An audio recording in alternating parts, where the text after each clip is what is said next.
Oleh kerana itu jamaah sekalian dimuliakan Allah Subhanahu wa taala, memperhatikan Al-Quran itu sangat kemuliaannya buat kita. Semakin banyak perhatikan Al-Quran, semakin manfaatnya buat kita. Contoh, ayat Al-Kursi, satu ayat. Rasulullah SAW bersabda, "Man qara'a ayat Al-Kursi dubura kulli salatin laysa bainahu wa bainal jannati illa an yamut." Barang siapa yang membaca ayat Al-Kursi setiap habis salat fardu, tidak ada sesuatu yang mampu menghalanginya masuk surga. Ayat Al-Kursi ini satu ayat menjaminkan kita masuk surga.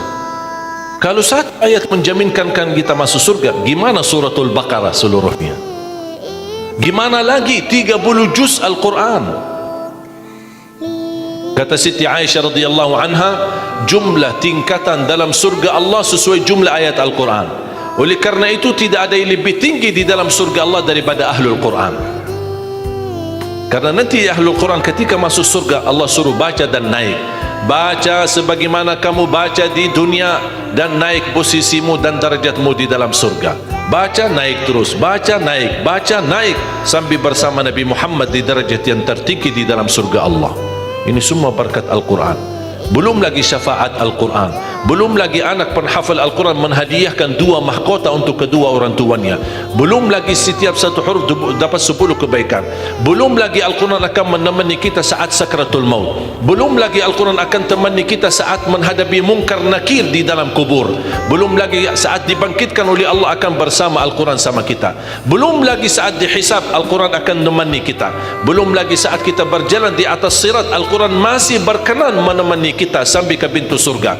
Bahkan ketika masuk surga Al-Quran tidak akan tinggalkan kita, masih terus masuk bersama kita di dalam surga sampai naik darjat yang tinggi di dalam surga Allah Subhanahu wa taala.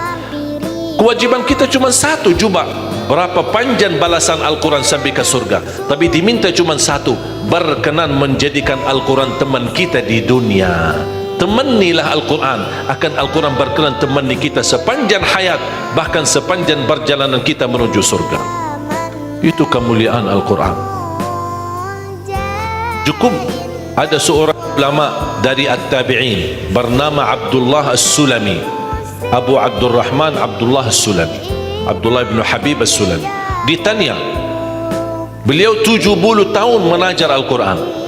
Ditanya, wahai imam, apa yang membuat kamu sabar sampai 70 tahun mengajar Al-Quran?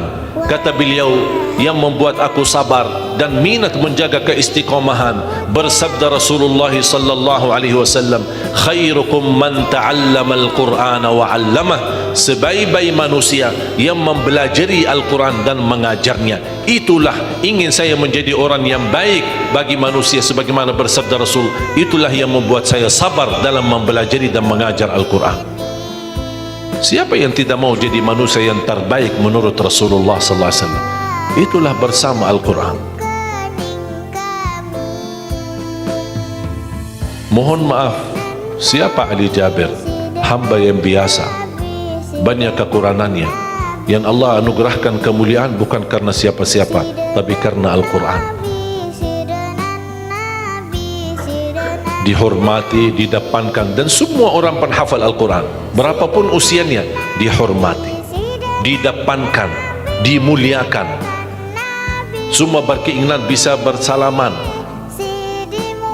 Kita melihat dan menonton acara Hafiz Indonesia, jangankan anak-anak, bahkan yang cacat luar biasa Allah tunjukkan bagaimana kelebihan Al-Quran.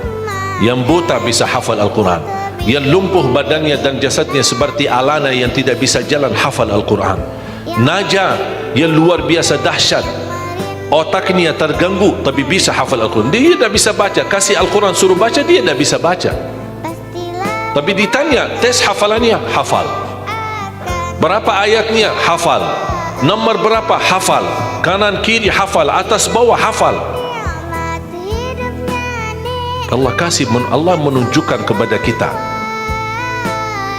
Allah tidak akan melepaskan Al-Quran menjadi jaminan ditolong.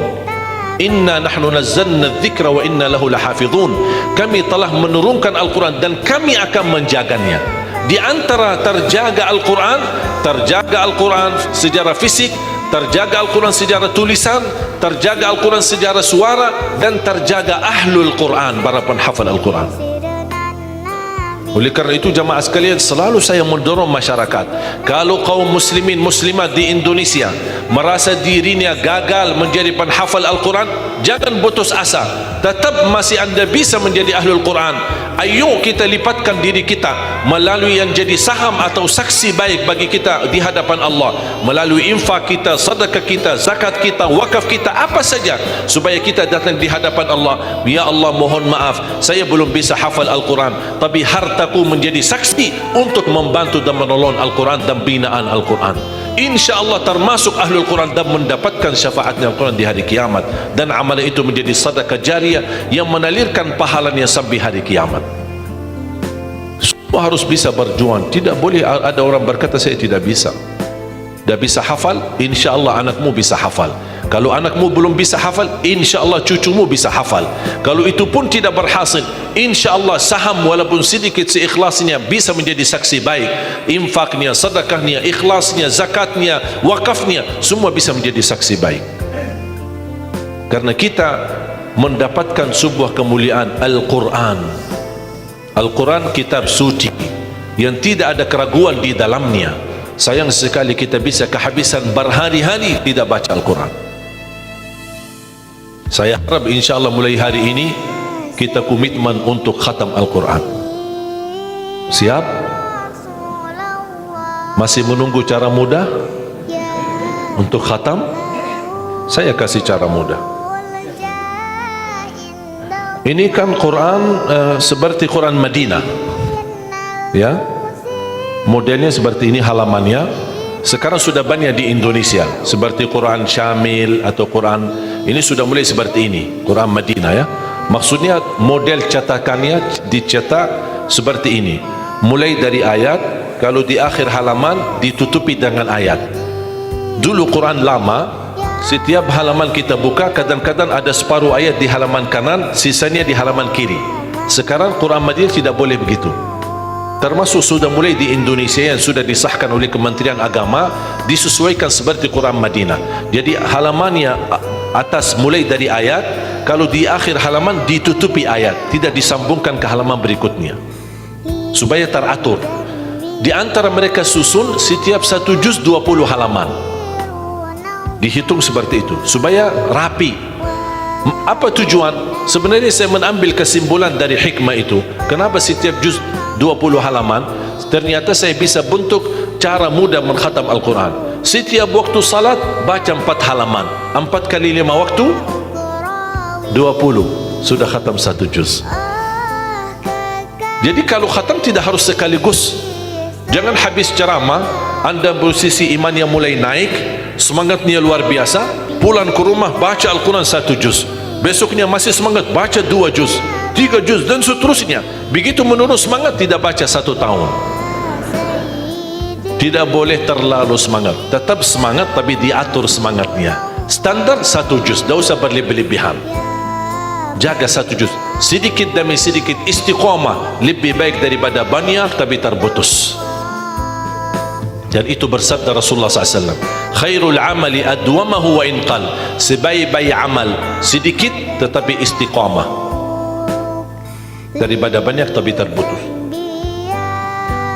Makanya setiap waktu salat baca 4 halaman, 4 kali 5 sudah 20. Kira-kira cocok? Hah? Siap bu? Mau fikir dulu ya? Kira-kira mau nggak lebih mudah lagi? Masih mau lebih mudah lagi ya? Insya Allah masih ada, jangan khawatir, masih ada. Sebelum salat baca 2 halaman, habis salat baca lagi 2 halaman. Gimana kira-kira cocok? 2 halaman sebelum salat. Kalau 4 halaman sekaligus terlalu berat, tak apa-apa, bagi 2 halaman sebelum salat, 2 halaman sesudah salat. Jadi berapa? 4 dikali 5 waktu berapa jadi? 20, sudah khatam 1 juz. Kira-kira siap? 2 halaman. 1 kertas.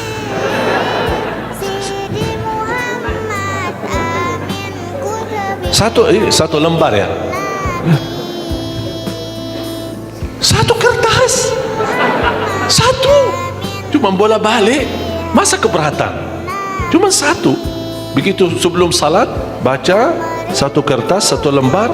Habis salat baca lagi 1 lembar. Mohon maaf, lagi semangat. Mau nambah jangan tambah. Itu aja dijaga sampai selesai. Kalau ini bisa dijaga, insya Allah husnul khatimah. Istiqamah dibaca. Siap? Fikir-fikir dulu atau gimana? Hah? Insya Allah aman ya, cocok. Cocok? Masih mau lebih mudah lagi? Hah? Abu mau? Mau lebih mudah? Ini cara yang tadi yang saya sampaikan, setiap salat, sebelum salat 2 halaman, habis salat 2 halaman, dan seterusnya sampai khatam 1 juz. Itu cara yang termudah untuk orang yang paling malas. Kalau itu tidak bisa, saya angkat tangan. Inna lillah wa inna ilaihi raji'un. Udah ada lagi, sudah habis. Malu kita sama Allah jamaah sekalian. Wallahi waktu kita banyak. Ketika saya berhasil khatam 10 jam bisa khatam 30 juz. Allah kasih 24 jam. Masa kita tidak bisa 1 juz? Saya tidak minta 30 juz dalam 10 jam. Saya minta 1 juz dalam 24 jam.